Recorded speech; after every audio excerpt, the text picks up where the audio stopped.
Good evening. Howdy. Jay Diggity, how is you? I'm well, sir. You're How good? are you? Are you kidding? We are in Nebraska today. We are. Here we are on location again because we get out and about. We do. That's right. And you know what? We've got, are you ready for this, folks? A special guest.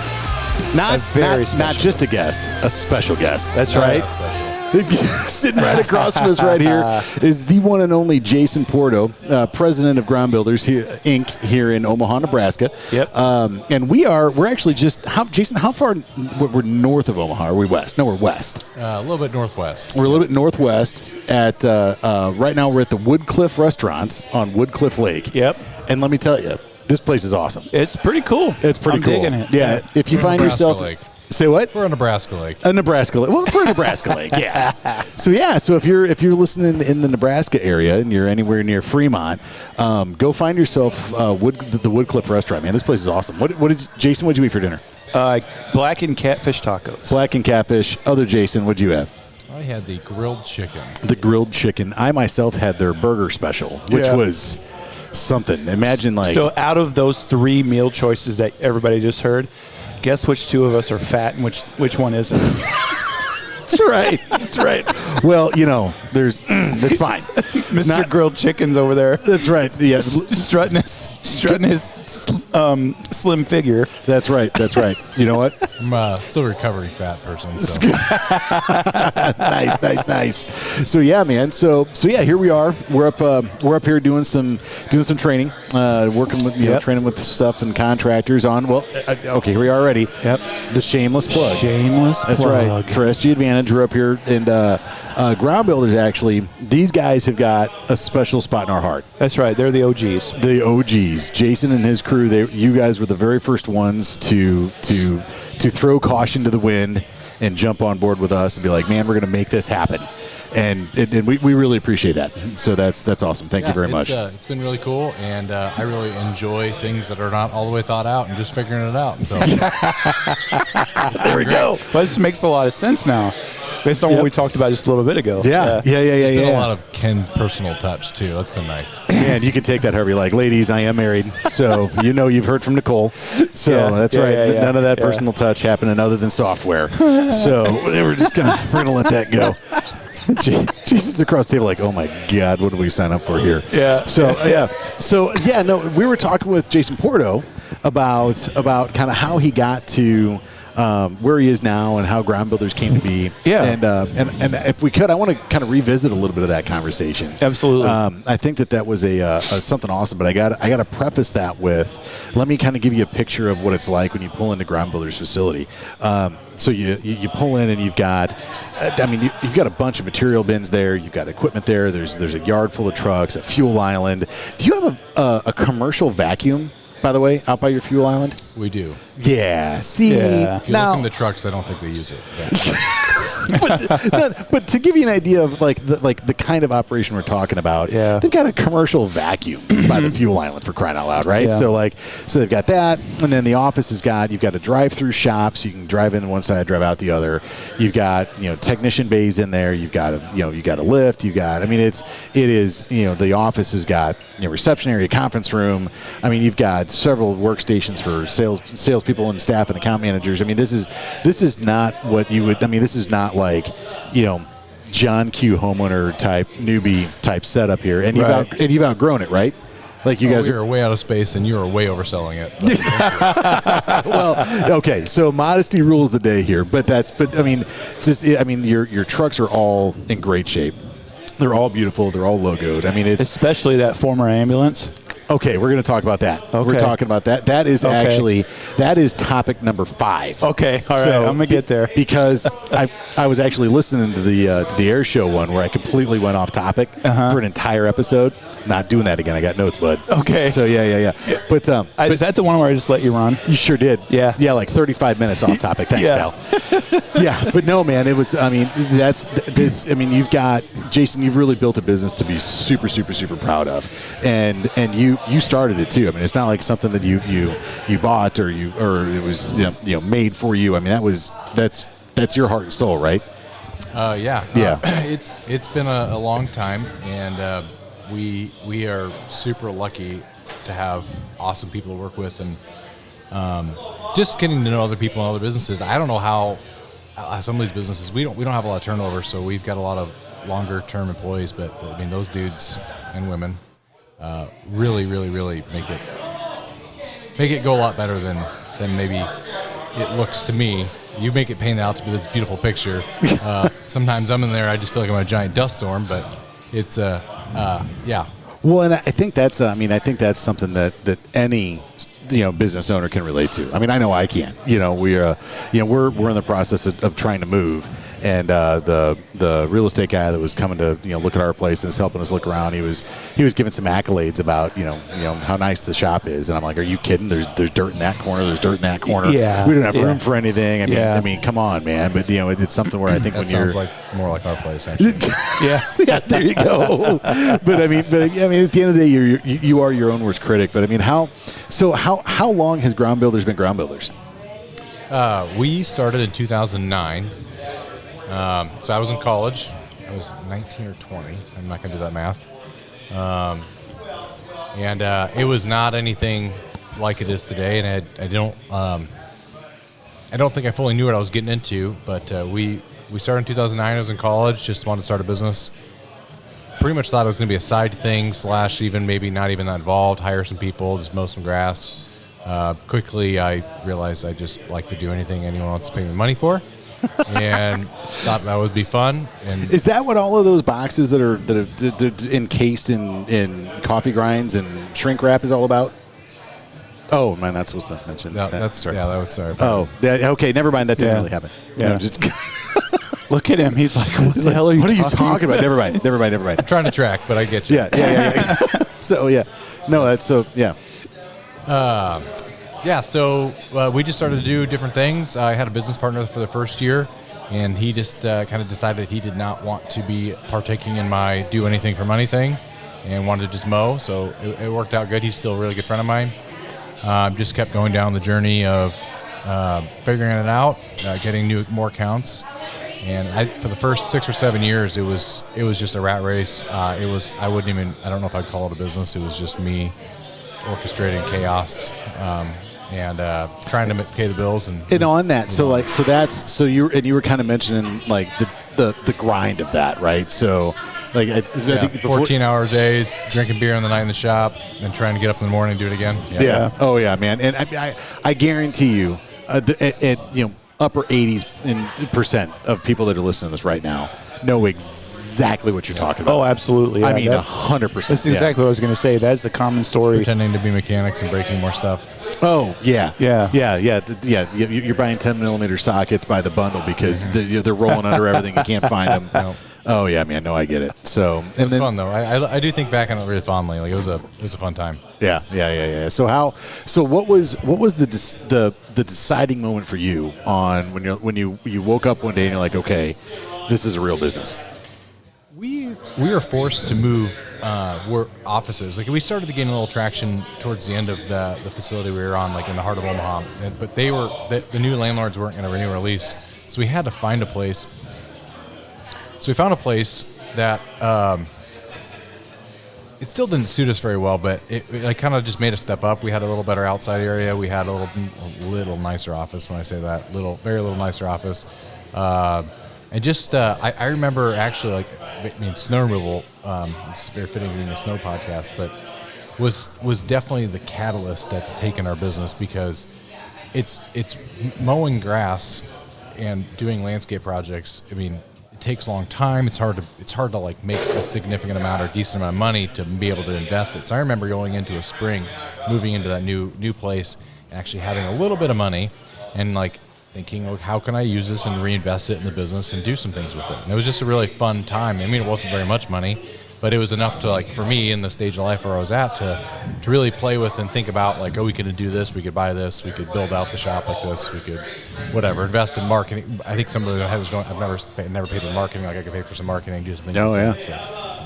So that was really fun. And then in 2018, we bought the property we're in now and built it out the way we wanted, and moved in there in late 18. And then from there, it was just kind of like the fuel was poured on the fire, and we just rapidly grew. And you're just boom, boom, boom, boom, boom, go. Yeah, it was like 100% growth and 50% growth and just tremendous. I mean, it's kind of slowed down a little bit in the last probably 3 years. We're still growing, and this year we're definitely anticipating some more growth. But it's slowed down to a more reasonable pace. Through that, there's a lot of challenging learning things, like hiring wrong people. Did a lot of that. Oh, yeah. Yep. Well, we've all been there. And, and I'm going to jump to staffing here in just a second, but I think that something else to point out through all that, too, is that you're married. Hannah's awesome. You've got two kids, one on the way, and you've managed to build this whole thing, put it together with Hannah as a family, and still, we've been friends on Facebook now for a little over a year, I guess, and I mean, you guys are always doing stuff. You've always got stuff going as a family, and you've got time to spend with your family and work on the business, and I think that's really, really cool. I appreciate hearing that. Awesome. It doesn't feel like it. It feels like it's just every day is get up, go to work, play with the kids for an hour, and I get home, and then go to bed and do it again. But yeah, we do. We have a fun life. I am very, very blessed. My family's awesome, and it's very important for me that we have as culture counselors, like that we're not building just work everyone to the death jobs. Yeah. That's why we've had people that have been there for a long time, and it's really important that we support each other to go do the things that we want to do. Like our operations manager's taken 2 full week vacations this year. And I'm really proud of that. Who is that? Ryan. That guy. Yeah, that's why we can't get a hold of him. Yeah, that's why. Tell him his next PTO request is tonight. Tell you what, man. It's that. It's that magnificent beard of his, though. It's pretty magnificent. He's on a beard tour. Yeah, is what it is. Yeah. No, I'm just poking. But no, we spent so Jason Dungan and I spent all day with your team yesterday, and I gotta really double down on what you had just said. Every single person that was around that table with us, and there was a bunch of people in there, man. Every single one of them is fantastic. Mm-hmm. You know what I mean? It was, and really all of them were multi-year employees, with the exception of the one newer account manager that you had, which, by the way, he was also fantastic. He is awesome. Yeah. So that's not taken away from that. But what I'm really trying to say is that the other 6 people around that table were all multi-year employees. Yeah. Which really speaks volumes about what he's doing over there. Yeah, and it's nice of you to let Will stay around, even though he drives a Dodge. I mean, that's gross. I know it's disgusting, but it's fine. It's we're glad. It's okay. Yeah. Jason drives a Dodge too. Give him much trouble. You and him ought to talk sometime. You're like, hey man, I'm broke down too. I think there's certain bars for that. Now you're talking. Yeah. So, but yeah, man. So we're bringing him into the fold now. Oh, there you go. But with your staff, outside of your office team and your management team, right? I know last fall when I was up here and we were doing training with your guys on the software systems and training with your subcontractors, and something I noticed was that you've got a pretty good sized Hispanic crew as well. And I think you mentioned that you're not part of the H2B program at all. We are not. Are they? I don't know if I'm smart enough for that. Fair enough, or dishonest enough, or however that goes. But so those are all. I mean, can you talk a little bit about how did you put that together? I mean, is that something? I mean, I know there's a lot of guys that we talk to that everybody's scraping for labor, mm-hmm. and it's really, they get really intimidated by the paperwork and the requirements with H2B, and they're not sure if they can keep them on all winter long, and there's a lot of hassle with that. So how can you talk a little bit about how did you assemble your team, during green season and white season, to have that many people in there ready to go? Because you've got a bunch of dudes. Yeah, we've got an incredible group. There's always the bad eggs, but we have a really, really, really good group of people. And our field staff, I say this out of totally we do what's right. They're a diverse group of people, and they really worked well together. And they eject the wrong people. We hire the wrong people. They're just it's immediately not a fit. And the other staff members are the ones that are ejecting them, right? Oh yeah, we'll hear about it immediately right away, or they the new people don't come back because they could tell that it's not a good group for culture for them. And as far as the Spanish-speaking people we have, I think it really just comes down to treating everybody really right and with equal respect. Mm-hmm. that same desire I have for, some of the higher managers that we've got, to want to have them to have good personal lives as well as work lives.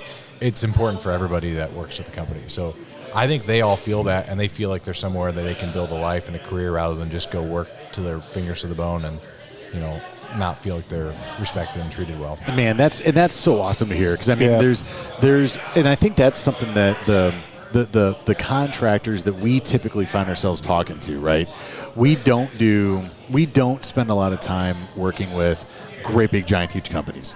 We spend a lot of time working with small to medium sized companies. Small and medium, yep. And we can tell, I mean, almost instantaneously when we talk to like the owner or a higher level manager, when you talk to somebody, you kind of get a feel for what their culture is. Mm-hmm. And you can tell the companies like yours that are good to their people and their people are good to them. And for us, and especially in election season, right? I mean, there's so much, pitting of owners versus employees and blah, blah, blah, blah, blah, blah. Yeah. And to see so many companies all across the country that get along with their staff, and everybody shares the same values and shares the same vision. And something like your shop, you've got banners hanging up in there with how to treat each other and good messages. Mm-hmm. And I think that's awesome. I really think that's cool. You've done a really, really, really good job of putting them together. Yeah. Oh yeah. No, man, that's awesome. When they're, you do an employee training on new software and everybody actually shows up willingly and has a smile on their face. I mean, they had smiles, huh? There was not until I started making jokes, but then yes. Dude, there was no chance we were letting you go to that. What are you talking about? Jason walks in and it's like, oh man, this is no good. But no, I mean that's really cool. Now, so another thing you mentioned is that you've worked with subcontractors as well for years and years and years. And I think that's a jump that is really hard for companies to make, because when you quote unquote work with subcontractors, you've kind of got like the first subcontractors you work with are your buddies, right? It's like, hey, I know I'm friends with Bill over here. Bill's got a plow truck, or Bill's got whatever equipment is that we need. And so we're, I'm going to work with Bill, and he's a sub, and great. But you know him, you trust him, you drink beer with him on the weekends, and you know his family, and that's cool. And then you need more, and so now you got to go to people you don't know, right? Talk to me a little bit about how you have found subcontractors. How do you vet them? How do you have you seen success, and maybe more importantly, what are some failures that you've seen with subs as well, and how do you handle that for guys that are just kind of getting into that? Yeah. We mentioned this before we got started. Shooting first and aiming later. I do that a lot. Cart before the horse is another way to say it. We've used subcontractors because of the fact that I would go after any sort of contract and try and make it work. If I felt like we could bring value to a client and it was something that would be good for our company, the answer is pretty typically always yes, even though we didn't have a game plan for it yet. So that would lead to, well, we don't have, the 3 trucks or the 2 skid loaders or whatever we need to do this, and just networking and finding those resources. In the beginning, it was a lot of, like you said, friends or friends of friends or things like that. And then it kind of grew to marketing. Like we don't do tons of marketing for it, but we'll do Facebook posts. I think last year I did one, and it got shared like, I don't even know, 70 times or something like that. It was crazy. And it drives some traffic. Yeah, it is very hard to find good ones. Yes. And I will say, you mentioned like failures with it. I would say we've found a higher amount of poor ones, and we've been very, very lucky. So that's kind of like the figuring out later, because we, I don't want to do your shameless plug thing, but like before you guys. That's shameless plug. Yeah. Okay. Sorry. Go ahead. Before you guys, there was no real contracts. I think I went through ups and downs of trying to do things right ways and just kind of off the cuff ways in the business, and it was mostly off the cuff of just hiring them, handshake. Here's what we're going to pay you. Send us an invoice, or just come in after the snow and we'll figure it out. And it was a nightmare. But so we're obviously actively working to do it the right way. But last year, first year with your system, had tons of guys get signed up that we thought were going to be great, and they just croak and it wouldn't work out, and we're end up supporting their stuff, taking care of it. So it happens a lot. So you just kind of got to be prepared and ready to just roll with it. I don't know. Yeah, and that's a common thing. I think that anybody who's listening to this who operates with subcontractors in their business is going to understand that particular line right there of like, well, we've hired a bunch, only a few were really good, right? Well, because and I say this, we've been through that over the course of a number of years, and so we're kind of at a point now where we've pretty much shed the dead weight. Well, I mean, I think a lot of that comes into the when you're talking to your contractors. So we had what's the best way to put this? We've had sort of your good, better, best contractors for years, right? And then there are some that you just know year after year after year, it's like, this is going to be a problem, right? And so you try to put them on the properties where you can have problems and it's going to be kind of okay. And then we wound up in our do we want another round? Yes. Yeah. Yes. He needs beer. Yeah. What the hell? I'll take another one too. Yeah. So because at the Woodcliff restaurant, let me tell you, I've got a Manhattan going, and damn, this is good. Really? Yeah. Should I go with an old fashioned after this beer? Well, you just ordered a beer, bro. After this beer. Oh, I mean, yeah, okay. All right. We should probably have the who's driving conversation though, or not. Oh, nose to the finger to the nose. Great. All right. Not it. Hey, Jason, how far are we from the Holiday Inn Express in Fremont? Oh, like, I don't know, 8 minutes, let's say. So if we had to walk it, let's call it 4 hours. Yeah. So we're going to be fine. If we had to walk it, let's call it, I'm never getting there. Jason's going to just go down and lay in the lake for a little bit. It'll be fine. Nope. So I'm going to head into the force and utilize my survival skills. There you go. He's got a Gerber tool and a future hangover. He's going to be fine. So, but no, I do think that there's a lot of in the contract portion of what we do, right? I mean, there's a lot of there's a lot of strategy in there where the teeth that you have in the contract are reasonable but firm, and I think that's for us. That's been a big factor in our success in subcontracting is the ability to create some parameters that we expect the contractors to work within, and in the tool itself, in the SG Advantage tool. Shameless plug. There you go. Giving our contractors a lot of autonomy to manage and their own destiny. I think that's a big deal. And I think that's a better word. I think earlier when you and I were talking about this, I used the word responsibility. Like, we give them a lot of responsibility. And I think autonomy is probably a better way to say that. To select their equipment, all the different things that they do. I think autonomy is a better way to say it than responsibility, which is what I had mentioned earlier. Yeah, there you go. But we're not here to talk about that. We're going to talk about Porto here. I know. Yeah, because he's the local celebrity. And he hasn't hardly said anything in the last 5 minutes. So I know. You might be surprised. Well, you know what? Everybody in here thinks you're a celebrity. I hope not. Yeah, I don't want them to think that. We walked in here and the music stopped and every head turned and looked at us. You walked in, they're like, "Oh, hey, welcome back." We bring briefcases to the bar. Yeah. Well, we walked in and we're like, so we're actually out of St. Louis. We're here to record a podcast with a local business owner and celebrity. And everybody here's to drink beer on the lake. Yeah. Well, you know what? That's all right though. Forget in the eye. It's fine. It's fine. Yeah. Famous that way. Famoso, if you will. So, anyways, so with subs, would you say that on the whole, using subcontractors, has that made life easier or harder? It's been a requirement. I mean, there's no way we could do it ourselves. We've switched our model on how we do it tremendous over the years. We used to just be kind of like managing everything, so we would just run the subs almost like one of our trucks. And over the last few years, we've tried to do it more like what your guys' model did, and last year, like a lot like your model. So we're going to keep trying to do that more and more. What we've found in the last few years of doing like that, just utilizing our team on like the very complex, larger sites. And then the smaller sites where maybe you're going in and out, not there all night kind of thing, the non-24-hour type deals, using subcontractors in those. And it's been working, I would say, all in all, very good. We just got to keep finding more of the right people to work with.